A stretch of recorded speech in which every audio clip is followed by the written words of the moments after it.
ಕಂಡ ಕಡೆ ಅನಧಿಕೃತವಾಗಿ ಫ್ಲೆಕ್ಸ್ ಬ್ಯಾನರ್ಗಳನ್ನು ಹಾಕಂಗಿಲ್ಲ ಅಂತ ಹೈಕೋರ್ಟ್ ಆದೇಶ ಕೊಟ್ಟಿದೆ. ಆದರೆ ಬೆಂಗಳೂರಿನಲ್ಲಿ ಮತ್ತೆ ಹೋರ್ಡಿಂಗ್ಸ್ ನಾಯಿ ಕೊಡೆಗಳಂತೆ ಹುಟ್ಕೊಂಡಿವೆ.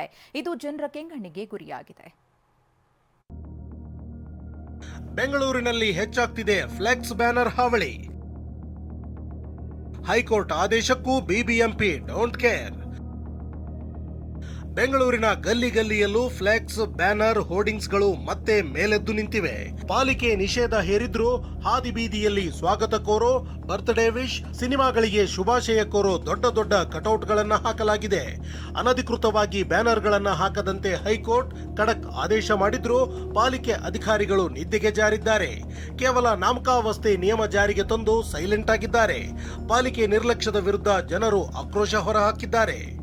ನನ್ನ ಬೆಂಗಳೂರಿನ ಆ ಮರಗಳನ್ನ ನೋಡ್ಲಾ, ಪಕ್ಷಿಗಳನ್ನ ನೋಡ್ಲಾ, ಕೆರೆ ನೋಡ್ಲಾ, ಅಥವಾ ಈ ಯಾವುದೋ ದೊಡ್ಡ ರೌಡಿಗಳು, ಪುಡಾರಿಗಳು ಇಂಥವ್ರ ಮುಖಗಳನ್ನ ಹಾಕೊಂಡು ದೊಡ್ಡ ಹೀರೋ ಥರ ಮೆರವಣಿಗೆ ಮಾಡ್ತಾರೆ. ಇಂಥ ಮುಖಗಳನ್ನ ನೋಡ್ಬೇಕಾ ನಾನು ಬೆಂಗಳೂರಿನಲ್ಲಿ? ಕಠಿಣವಾದ ಕ್ರಮ ತಗೊಳ್ಬೇಕು BBMP ಅವರು. ದಯವಿಟ್ಟು ಇದಕ್ಕೆ ಅಂಥ ದೊಡ್ಡ ಪೊಲಿಟಿಷಿಯನ್ ಆಗಿಲ್ಲ, ಅವ್ರು ಚೀಫ್ ಮಿನಿಸ್ಟರ್ ಆಗಲಿ, ಪ್ರೈಮ್ ಮಿನಿಸ್ಟರ್ ಆಗಿರಲಿ, ಅಂಥವ್ರಿಗೂ ಸಹ ಫೈನ್ ಹಾಕಿ ನಿಮ್ಮ ತಾಕತ್ತು IAS ಅವ್ರ ತಾಕತ್ತು ಏನು ಅನ್ನೋದನ್ನ ದಯವಿಟ್ಟು ತೋರಿಸಿ. ಇನ್ನು HIL ಮುಖ್ಯ ರಸ್ತೆ, ಮಾರತ್ಹಳ್ಳಿ, ಫ್ರೀಡಂ ಪಾರ್ಕ್ ಮತ್ತು ಗಾಂಧಿನಗರದಲ್ಲಿ ಬೇಕಾಬಿಟ್ಟಿ ಫ್ಲೆಕ್ಸ್ ಬ್ಯಾನರ್ಗಳನ್ನು ಹಾಕಲಾಗಿದೆ. ಅಲ್ಲದೆ ವಿಜಯನಗರ, ಅತ್ತಿಗುಪ್ಪೆ, ರಾಜಾಜಿನಗರ, ಮಹಾಲಕ್ಷ್ಮಿ ಲೇಔಟ್ ಸುತ್ತಮುತ್ತ ಹೋರ್ಡಿಂಗ್ಸ್ ರಾರಾಜಿಸುತ್ತಿವೆ. ಪಾಲಿಕೆ ಪರ್ಮಿಷನ್ ಪಡೆಯದೆ ಅಳವಡಿಸ್ತಾ ಇದ್ದಾರೆ. ಇತ್ತ ದಂಡಾಸ್ತ್ರ ಪ್ರಯೋಗ, ಕಠಿಣ ಕ್ರಮ ಕೈಗೊಳ್ಳಬೇಕಾದ BBMP ಅಧಿಕಾರಿಗಳು, ಸಿಬ್ಬಂದಿ ಜಾಣ ಕುರುಡುತನ ಪ್ರದರ್ಶಿಸುತ್ತಾ ಇದ್ದಾರೆ.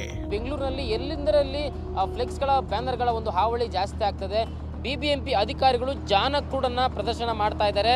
ಏನು ಈ ರೀತಿಯ ಫ್ಲೆಕ್ಸ್ ಮತ್ತೆ ಬ್ಯಾನರ್ಗಳು ಯಥೇಚ್ಛವಾಗಿ ಕಾಣಸಿಗ್ತದೆ. ಇದರಿಂದ ಬೆಂಗಳೂರಿನ ಅಂದ ಕೆಡ್ತಾ ಇದೆ.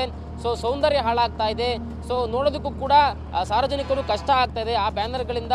ಅನಧಿಕೃತವಾಗಿ ಹಾಕಿರೋ ಫ್ಲೆಕ್ಸ್ ಬ್ಯಾನರ್ ಬಂಟಿಂಗ್ಸ್ಗಳು ವಾಹನ ಸವಾರರು, ಪಾದಾಚಾರಿಗಳ ಮೇಲೆ ಬಿದ್ದು ಅನಾಹುತವಾದ್ರೆ ಯಾರು ಹೊಣೆ? ಪದೇ ಹೈಕೋರ್ಟ್ ಛೀಮಾರಿ ಹಾಕಿದ್ರೂ BBMP ಡೋಂಟ್ ಕೇರ್ ಅಂತಿದೆ. ಇನ್ನಾದ್ರೂ ಪಾಲಿಕೆ ಎಚ್ಚೆತ್ತುಕೊಳ್ಳುತ್ತಾ ನೋಡ್ಬೇಕು. ಲಕ್ಷ್ಮೀ ನರಸಿಂಹ, TV9 ಬೆಂಗಳೂರು.